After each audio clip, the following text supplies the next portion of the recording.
Standard 7 English sem 1 unit 3 yes I will ના આગ્રહ શબ્દો જોઈએ.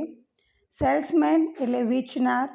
ડિફરન્ટ એટલે અલગ જુદું, યસ્ટરડે એટલે ગઈકાલ, પ્રોડક્ટ એટલે વસ્તુ, ક્વિકલી એટલે ઝડપથી, બિલીવ એટલે માનવું, સ્પેશિયલ ખાસ, ફોર્મ્યુલા એટલે સૂત્ર, ફોર્મ ફીણ, સેટિસ્ફાય સંતોષ થવો, રિટર્ન પાછા ફરવું, વિઝિટિંગ કાર્ડ એટલે મુલાકાત માટેનું પત્ર, ચીફ ગેસ્ટ એટલે મુખ્ય મહેમાન, એપોઇન્ટમેન્ટ એટલે મંજૂરી રજા, હંગ્રી ભૂખ્યો,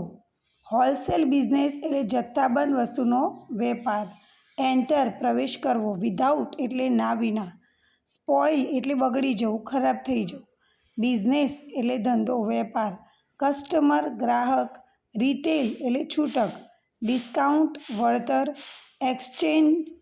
એક્સચેન્જડ એટલે અદલ બદલી કરવી, હંગર એટલે ભૂખ અને મીટ એટલે મળવું.